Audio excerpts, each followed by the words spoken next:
So ito mga kapatid ha, maraming mga CFD, mga Katoliko na hindi masyadong alam sa patungkol sa gadayin ang nalito dito sa 426. Ating basahin mga kapatid. Ang CCC 426 kasi dito ginagamit ang salitang person at dagdagan sa mga CFD iba na divine person upang may palabas na ang divine person ang namatay. Mali yan. Basahin ha? Okay, ito ang sinasabi. So, sa aking tinalakay sa banal na kasulatan sa mga CCC, sa mga paragraph ng CCC, malinaw na kahit sa Council of Ephesus hanggang sa CCC, malinaw na only the human existence of God, of our Lord Jesus Christ died. Hindi ang kanyang pagiging Diyos. Now, akin munang basahin yung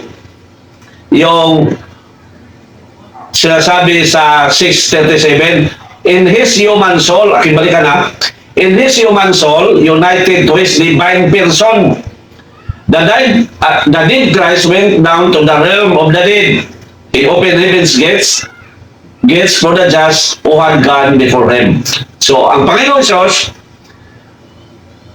kasama ang kanyang kaluluwa or ang divine person kasama ng kaluluwa ng ating Panginoong Hesus ay nagpunta doon sa mga patay. So, sa Bible mga kapatid, ang Panginoong Hesus nang siya namatay ay nagpunta siya sa mga kaluluwa na doon sa isang lugar na tinatawag sa Old Testament na Hades. Pero ang Hades mga kapatid ay may dalawang ibig sabihin. Ang hell, total condemnation, at saka yung parang doon lang inilagay ang lahat ng kaluluwa sa mga kaluluwa ng mga tao sa Old Testament. At sila ang pinuntahan ng Panginoong Hesus upang pangaralan patungkol sa mabuting balita. Atin basahin mga kapatid ang 1 Timoteo 3:18 hanggang 18 hanggang 19. Ito ang sinabi. Kay si Kristo mismo namatay sa makausalaman tungod sa atong mga sala. Ang mga matarong alang sa mga dili matarong, anong pagdala kanato ngadto sa Dios. Gipatay siya ingon nga tao. Napakalinaw ha. Jesus died not as God but as man. Gipatay siya ingon nga tao. O sa iyang espiritu apan gibanhaw ingon nga espiritu o sa iyang espirituhanong kahimtang miadto siya og nagwali sa mga espiritu nga namilanggo. Kung pati ang kanyang pagiging Diyos ay namatay, kaluluwa na lang nagpunta doon. Pero ang tanong pa, kung hindi mamatay ang kaluluwa, ano pa kaya ang Diyos na tagapaglikha ng kaluluwa? Grabe ng uban magpasagad na magunugatan o konklusyon na yun. So, malinaw ha? So, dito, ang 637 na paragraph ng CCC ay malinaw na ipinayag na ang divine person na siyang second divine person ay nagpunta doon sa lugar kung saan nakalagay ang lahat ng mga kaluluwa, masama at saka mabuti. Now, so dito sa so yan ang divine person ha. At kasi balikan, ang divine person ay nandyan na nang hindi pa siya nagkatawang tao na nakilala na Panginoong Hesus. Nandyan na ang divine person. Nang siya'y nagkatawang tao, nakita na ang Panginoong Hesus na may dalawang likas, Diyos at tao.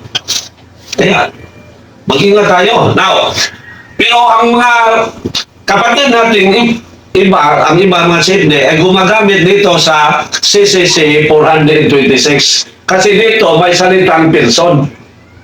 Aking basahin na, ito ang nakalito sa kanila. Pero ang mali sa kanila ay dinisregard nila yung CCC 627, 612 at saka yung 1009, 1009, in-disregard nila. Dahil lang dito, kaya palagi tayong careful sa ating pagbasa sa mga aklat ng simbahan. Ito ang sinasabi sa CCC 426 na gumagamit ng salitang person. At the heart of catechesis we find, so sa puso ng pagtuturo, in essence, yung sa laman, no?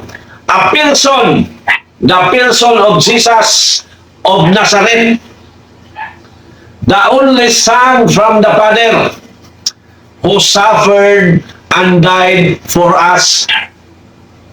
Dito, kapatid, mag-conclude kagad sila na malinaw na ang persona ng Panginoon Hesus ay namatay. Tama yan. Pero kung dagdagan natin ang divine person na hindi na isulat dito, yan ang mali. Pero yan ang ginawa sa mga Signet. Iba. Ginamit nila ang 426 upang sasabihin nila na ang pagiging Diyos ay namatay. Pero ang ginagamit dito sa CCC 426 ay only the word person, hindi yung divine person. Yan ang intindihin natin. Kasi ang Panginoong Hesus, siya ay person kasi nakataong tao. Person siya. Pero sino ang person ng Jesus Christ? Siya ang second divine person na nakatawang tao. Ibig sabihin, hindi pa nakikita ang Panginoong Hesus, nandiyan na ang second divine person. Kasi ang Panginoong Hesus ay siya ang divine person na nakatawang tao. Kaya siguro marami pa rin nalito, no? Balikan na. Ang ginagamit dito na salita ay person.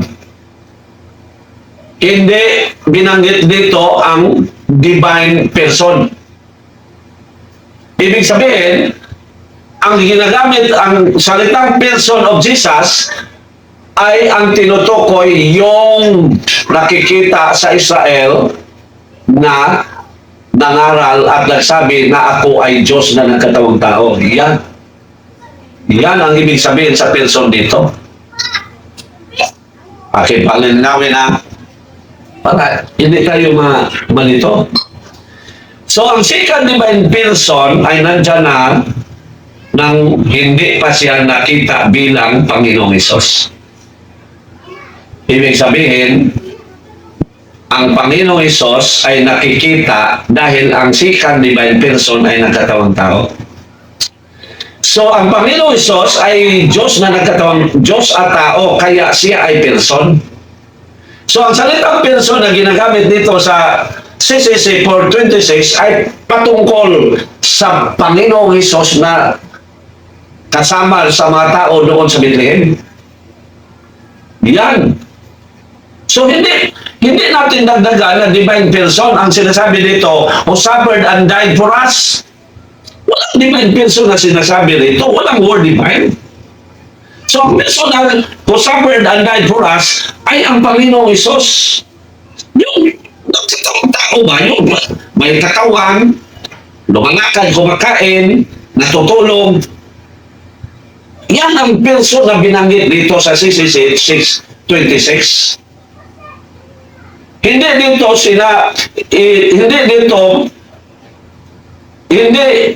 walang word divine person dito. Kasi ang divine person ay nagkatawang tao. So, focus tayo sa pagkatawang tao. Yan, mga kapatid. So, kung ang Panginoong Hesus ay namatay, tama na sasabihin na ang person of Jesus Christ died. Kasi siya ay person. Pero hindi ibig sabihin na ang divine person ay namatay. Kasi ang divine person ay nagkatawang tao. Kaya focus tayo sa pagiging sa kanyang human existence o sa kanyang pagkatawang tao. Yan ang ibig sabihin dito. Yan ang ibig sabihin ng simbahan. So dito sa 426 na ginagamit nila, hindi binanggit dito ang word divine Yan ay mali. Kung sinasabi dito, at the heart of catechesis we find in essence a person, the divine person of Jesus Christ died for us. That is very wrong. Because the divine person is spirit. Hindi siya mamatay. Walang kamatayan ng Diyos. Kaya nagkatawang tao siya upang mayroong makikita na mamamatay. So yan. Pero baka mayroon pang mga tanong dito, ha? So, yung kapatid natin sa nasipit, yan ang tanong sa botohan. Yung ipinako sa cross, Diyos ba o hindi? Tanong yan sa iglesia noon. At nalito ang safety ng nagsagot, sinasabi, yes. Diyos, pag-follow up question, dito na, ikalmo ng safety, katawan sa iglesia. Kasi giingon naman dito nga, so, namatay man ang imong giingon na Diyos man ka si Kristo, nga namatay man siya, so patay ang imong Diyos. Kung siya gitumbang sa safety sa botohan, according sa uban na nagsabi sa amin, mabuotay ka, magpakamatay ang Diyos. Mali yan. Mali yan. Kaya, sa tanong, yung ipinako sa cross, Diyos ba? Ang sagot, Diyos at tao. Huwag mo ispalit. Kasi mamati ka sa next question. So, ang yung ipinako sa cross ay Diyos na nagkatawang tao. Diyos at tao. Ang sabi naman ng iglesia, hindi ko nagtanong na siya ay Diyos ba at tao. Ang sa akin tanong, Diyos ba siya? Ang sagot, balikan, huwag mo akong ayaw pagbuot sa among pagtuo. Ang among pagtuo, si Lord Jesus Christ, Diyos ang tao. So, muna kung tubag sa imong pangutana, kung kinsa nang nilansang sa cross, kaya muna imong pagtuo, Diyos siya ang tao. Wala rin mo yung English yan. Walang careful ta. Careful yung tama kapatid sa ating pagsagot. Bro, kanang taga-save ni Sibo, tama ba sila bro? Tama na bro, mo na yung husto. Mo na yung husto. Na ang Diyos, si Lord Jesus, ang kanyang pagiging Diyos, hindi ginamamatay. Pero we say God died, since Lord Jesus Christ is true God and true man. Pero pag ino na ito nga ang Diyos namatay, wala na magpasabot na nahurot ang iyang duha kakinaya o kamatay. Kaya si Lord Jesus, remember, we always remember nga, doon ay Lord Jesus nasama nato naglakaw-lakaw. Diyos siya ang tao. Walang pagkamatay niya, ang iyang pagka-Diyos mo yatong gigamit, dili ang iyang pagkatao. Kaya nung mapasilungan ang iyang pagkatawang tao. Munang doon ay portion nga ang simbahan mingon nga tungod kay si Lord Jesus sa Council of Trent, noon ay ingon, sa Bisaya pa, tungod kay si Lord Jesus Christ, Diyos ang tao, munang moingon ta nga ang Diyos namatay. Pero gi-explain sa Council of Trent, pero wala na magpasabot nga namatay ang iyang pagka-Diyos. Aking balikan basa sa Council of Trent.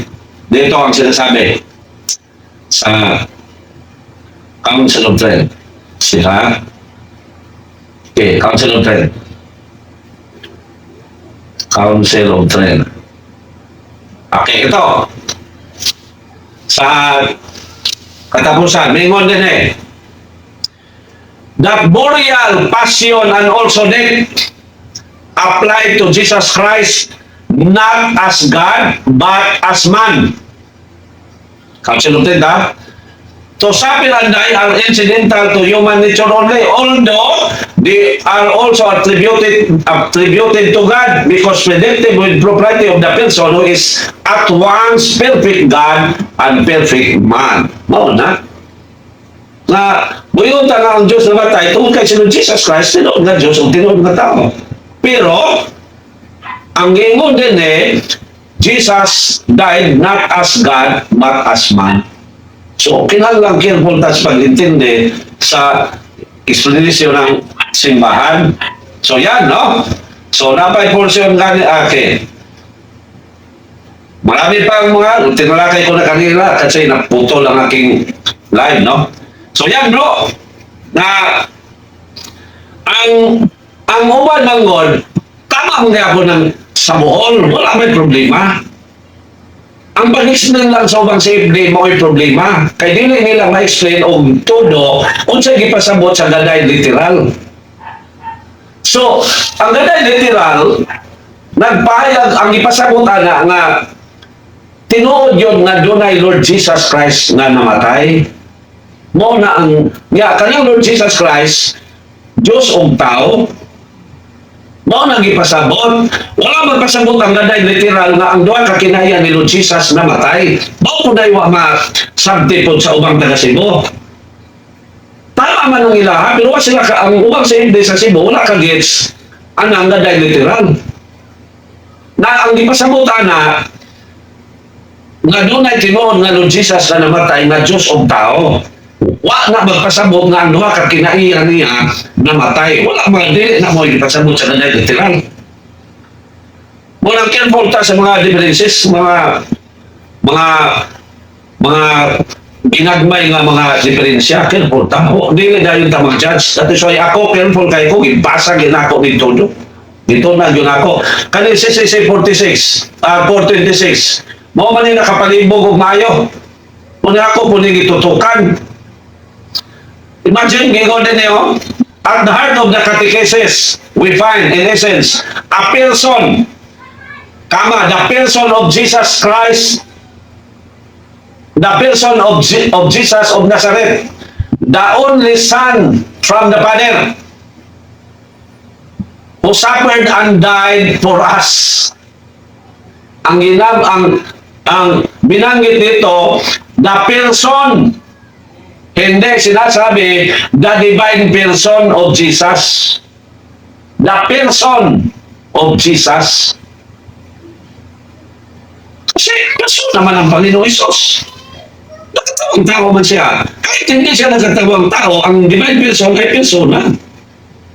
We always remember, hindi natin kalimutan mga kapatid na ang divine person ay nandyan na kahit hindi pa siya nagkatawang tao na nakita siya bilang Lord Jesus. Yan. Ang divine person ay nakikita bilang Jesus dahil siya ay nagkatawang tao.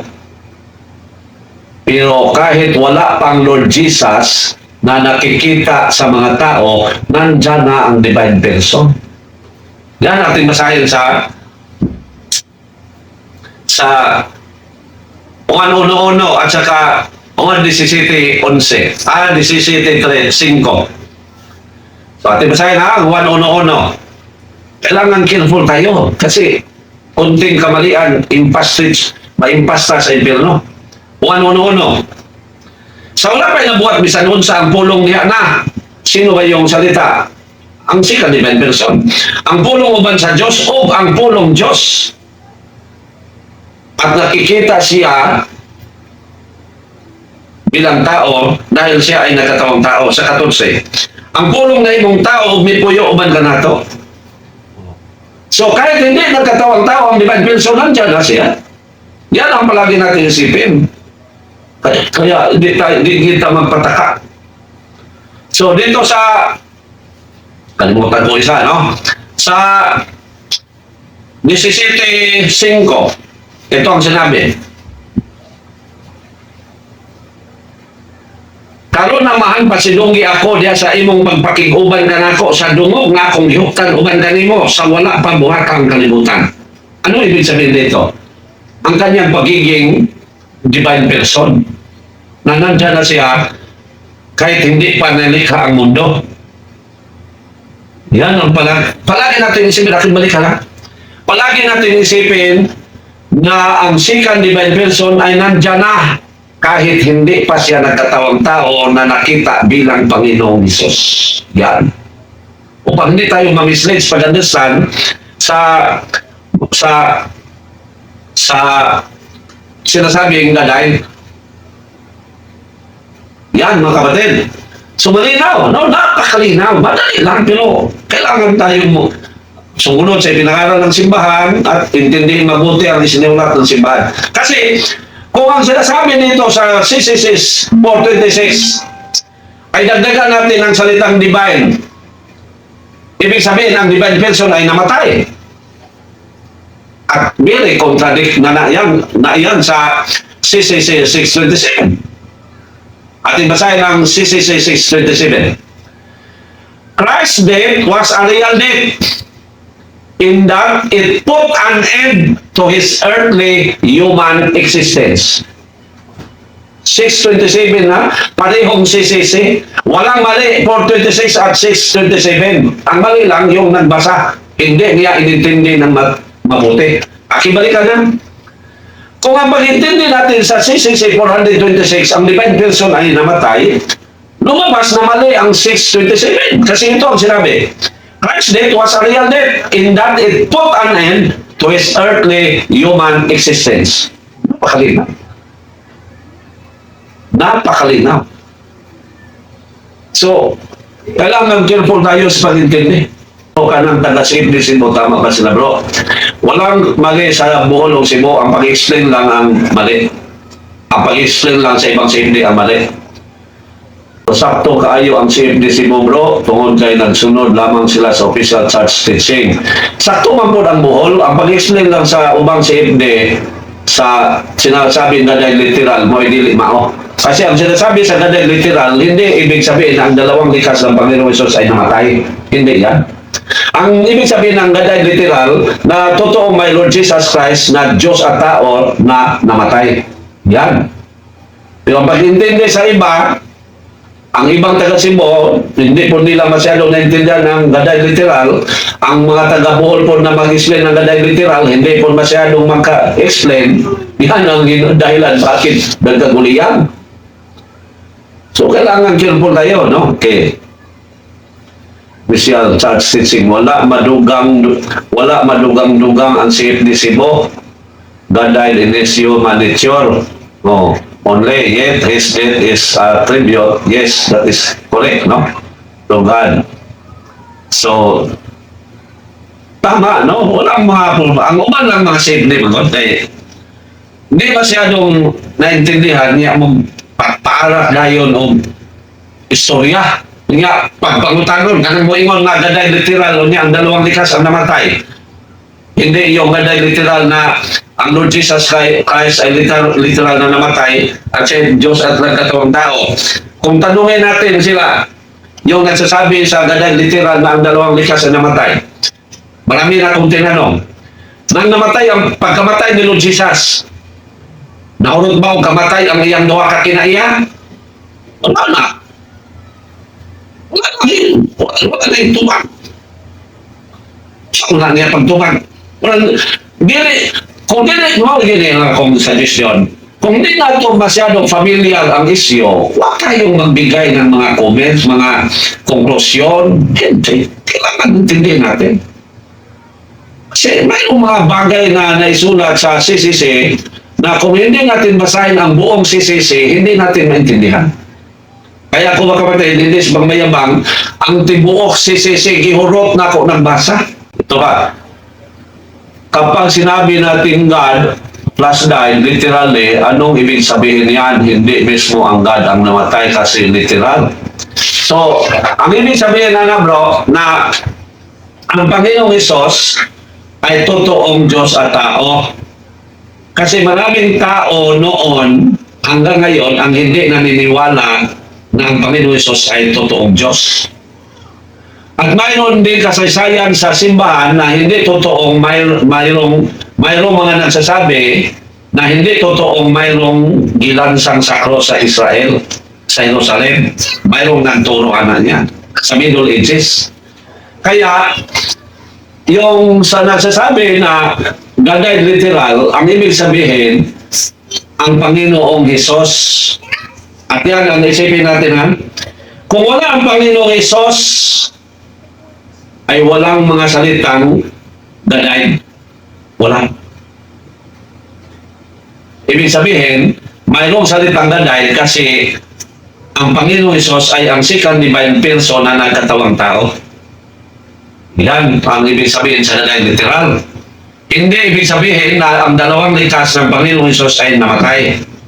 Kasi ang Diyos ay hindi mamatay. Hindi magalit mamatay ang kaluluwa ng tao. Ang Diyos pa kaya. So, okay, kembali ka basa. Kapag sinabi natin God plus died, literally. Pero, ang literally, hindi na lang sana ito ginagamit kasi maraming hindi makaintindi. Maraming hindi maraming nalito. At dahil sa kalituhan, maraming nagbigay ng mga opinion na hindi nasang-ayon sa ipinangaral ng simbahan. Pero kung i-explain natin ang ganda literal, ma-explain man yan na ang ganda literal ay hindi ibig sabihin na ang dalawang likas ng Panginoong Jesus ang namatay. Ang ibig sabihin lang yan na ang Panginoong Jesus ay totoong Diyos at tao. Yan bro. So, dapat Seymour, no? Kapag sinabi natin literal, wala nang dapat ang ipaliwanag dyan. Mali. So, ang ibig sabihin ni mo, bro, na pag sinasabi gaday literal, ang nagsabi sa gaday literal ay dalawang likas ang namatay. Hindi. Tanungin ninyo sila ang nagsasabi, yung mga kilalang mga sinde sa Bohol. Tanungin ninyo sila, ano ba ang ibig sabihin sa gaday literal? Dalawang likas ba ang namatay? Ang sagot nila, hindi. Tanungin ninyo sila. Hindi. Hindi sila mag-ano na, dalawang likas ang namatay. Hindi. At tanungin niyo sila, yung mga kilalang mga sinde sa Bohol. Tanungin niyo sila, di ba? Hindi sila magsabi na ang dalawang likas. Kasi ang pag-intindi manggod sa ubang sinde, pag sinasabi na gaday literal, ang sinasabi, dalawang likas na ang namatay? Hindi. Hindi. Kasi ang likas ang pagiging Diyos na likas ng Panginoon Hesus, ang divine person ay walang kamatayan. Binasa ko na kanina, no? Atin basahin mo, balik ha. Baka hindi ka nakakuhan kanina, bro. Atin basahin ang Salmo 92. Ito ay alam sa mga safety sa Bohol na nagsasabi sa gaday literal eh. So, proper po niya, dili gaday literal, kundi gaday literal eh. So, ito ang sinasabi. Sa awit 90 o Salmo 92, wala mo pa buhata ang kabukiran o sa wala pa ni mo himoa ang kalibutan, Diyos ka na. Walay sinugdan o walay katapusan. Ang Diyos na walang simulan at walang katapusan ay nagkatawang tao sa pamagitan ng second divine person. Kasi isa lang ang Diyos, ha? Isa lang ang Diyos. Sa pamagitan ng second divine person, ay nakikita ang Panginoong Hesus. Kasi ang second divine person ay nagkatawang tao. So, ang second divine person, walang simulan at walang katapusan. So, paano natin sasabihin na nang siya nagkatawang tao, ang kanyang pagiging Diyos ay namatay? Hindi yan maintindihan. So, bro, tanungin ninyo ang mga safety doon sa mall na nagsasabi sa gaday literal, di ba? Ang sagot nila, hindi, ang dalawang likas ang namatay. Ang sinasabi lang namin, kasi ang Panginoong Hesus ay Diyos at tao. Yan, tanungin mo, bro. Yan ang sagot nila. Unmasking lies, basta paganismo, mutuhod yun na Diyos namatay. Huwag po natin silang bro, kay ano po, naman po yung naglibog po. Ang ato, pasabton dyan, no? Sabton, hindi tayo magsabi ng mga ganyang salita kasi kapatid tayo, no? Mayroon lang tayong dapat. Pero mag-insist sila, yung magsasabi na ang dalawang likas ang namatay, yan ay paganising na yan. Pero hindi magsinasabi sa mga nagsasabi ganyan literally na ang dalawang likas ay namatay. Hindi. Ang simbahan ay nagsasabi na ang Diyos ay namatay. Hindi yan itakwil. Sa Council of Trent, sinasabi yan na since Lord Jesus Christ is true God and true man, Council of Trent, we say God died. But, naisumpay, Jesus died not as God, but as man. Council of Trent na. So, muna bro, na kung ang nag-ingon nga gaday literal ang duha ka kinaya mo'y namatay, that is paganism. Pero hindi man sila magsasabi na ang dalawang likas. Mayroon man silang explanation. Ang iba lang si CFD, ang uban lang yung CFD, ubang Katoliko nga mag-apil-apil sa isyo, dili kayo ka-explain o nang pataka ang pangatanungan. Tulad sa Butuan noon, dumating sa amin ang taga-Butuan, no? It was mga early 2000 o late of 1990s kasi kami sa mga CFD dito sa panabo, 1994 pa mi nagwali, nagwali na ko diya sa plaza. Pagpangamatay sa unang mga simple nga gisundan ako na niya hangtod pag pandemic 2018. Ako. Ngayon bang mga simple pero ang nagwali niya halos ako na. Ngayon bang simple mutong halaganahan. Ako kada Domingo ko diya. Munang bisulti kong taga-Butuan na mo, nag-abot kire bro. Naisip din dito bro, bingon nga ang Diyos namatay kay naipit sa pangutana sa iglesia. So dyan bro, ipangutana siya sa iglesia. Kanyang Kristo nga gilan siyang sa krus o namatay, Diyos na. Pasunod ba siya? Kanyang Kristo nga gilan siyang sa krus. Diyos na ninyong mga Katoliko. Thank you, Lord. Igo guys siya, may siyang Diyos. Kalimot man siya pagtubang ng Diyos, ang tao na. Hindi na bulagon, pag-ingon niya, Diyos. Pag-ingon sa iglesia, namatay man to, so patay mo Diyos. Kung siya itubang sa gabutuan, magbuot na ikaw, magpakamatay ang Diyos. Ay, di ha na. Ano yung bantayan na to? So pag sa pangutana, kanyang bilang siyang sa cross, Diyos na. Ang tubag, Diyos ang tao. Ngayon na iglesia, ako mangutana, Diyos ba ang tao? Ako pangutana, Diyos ba? Ang tubag. Mauna yung mong pagtuo, ang ilan siyang sa cross, Diyos ang tao, so ayaw kung buti yung sa ito, bakit mauna yung mong pagtuo? Ano yung mahi mo? Di na siya kaipit, pero mo lang ignon na, Diyos, pagsunod ko ito, namatay man ito, patay mo Diyos, ang bugtas. Ang palusot daw sa tagabutuan, magbuong dahil ka, magpakamatay ang Diyos, ha? Mamatay ba dahil ng Diyos, nawa man ang sinugdan, umay katapusan. So mga, no? Careful kita. Anita Posada di Paz, Panisa, bro, may gabi, thank you very much for watching, no? Wala mo mag-live on, bro. So, unmasking lies, no? Sa pag-anis mo ito, Diyos namatay. So, okay bro, thank you very much. Unmasking lies, bro. Ato lang po sila kung ano, no? Kaya, nabun sila ang doon na yung bang na di ka ma-wistin, no? Doon na. So, Arturo Il Apuya Jr., mayong gabi po, bro, no? Thank you very much for watching. So, wala mga ison, we must be careful for using the words, the terms or the words, divine person and the word person. When we say about divine person, nagpasabot na sa usa ka kinaiyan ni Lord Jesus. When we talk about person, nagpasabot na sa tibuok nga Lord Jesus na duha ang kinaiya. Mo na bantayan yun ako. Mao ginay bantayan. Lipat ganita sa pagpanuba ka na, impas kita. Lipat ganita sa pagsabot ka na, impas kita. Kaya kumalik ka na, ang divine person na nandyan na kahit hindi pa siya nagkatawang tao, na siyang ang Panginoong Isos. So we must be careful of saying the words divine person and also the word person itself. We must be careful. Ang pingat na niya. Kaya lipat na rin niya. Bugtas siya sa pangutana.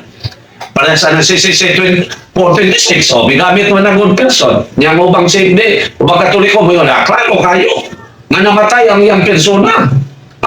Namatay ang iyang divine person, ang divine nature.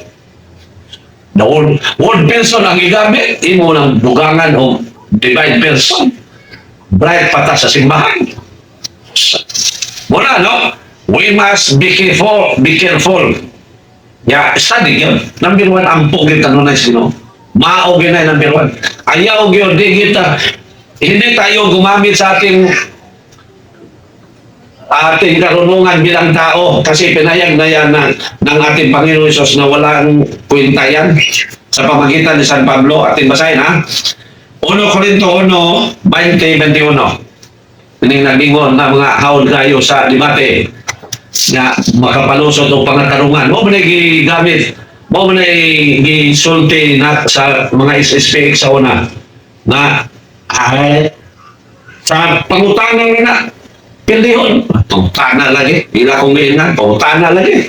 So, sa gingon din busaon sa manhon niya kapuslanan sa mga maalam o sa mga makinadmanon o sa mga batid sa lantoge. Lantoge ha? Sa Spanish, debate. Sa mga batid sa debate, diining kalibutana. Gipakita sa Dios nga walay kapuslanan ang kaalam niining kalibutan na. Kay maoy pagbuot sa Dios sa iyang pagkamalamon nga walay tao nga makaila kaniya. Imagine ha? Walay tao nga makaila kaniya pinaagi sa iyang kaugalingong kinaatman. Nya, moingon pa ang Dios mamatay kay magbuot tao makamatay binuang na.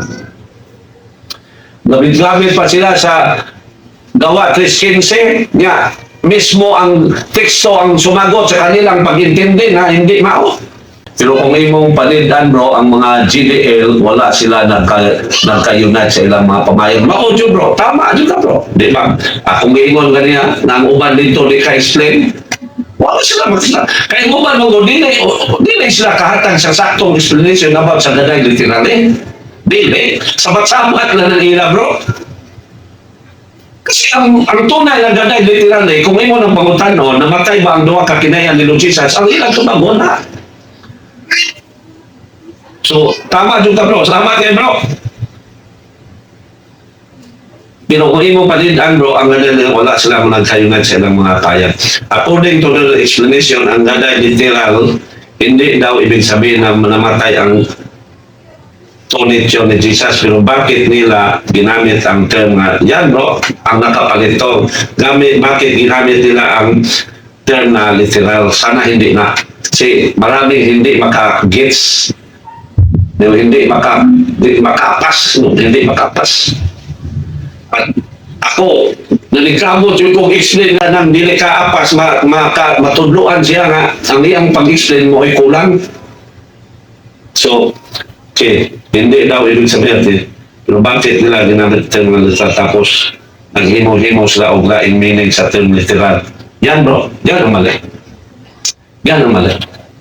Kaya, magdasal tayo palagi yun. Mauginay ako ang yun. Mauginay advice na ako. Ampo yun. Kanunay kay ang yawa. Naragin na sa itong palibot. At kung masahaw na. Ampo yun. Mauginay mo sa ino. Ampo kanunay. Anong dili madaog sa panulay. Itong masahaw na. Ang gingon ni St. James. Ang yawa na sa itong palibot. Lipat na ito na may bugkas dito sa panulay. 5 Santiago. I'm sorry. Kalimot na kuha ni Hinoodo. Santiago 4:7. Ito ang sinabi, ha? Ang naglibot-libot sa inyong ay 1 Pedro 5:8. Ang yawa, naglibot-libot lagi nato. Manang careful kita. Pagbantay yung pagtukaw kamo, kay ang inyong kaaway nga mao ang yawa, naglibot-libot sa ninyo sama sa leyon na nangulog, nangita o tukbunon. Munang malipat ganit ka sa mga style sa panuway, tukaw yun ta siya wa. Munang ampo yun ganun eh.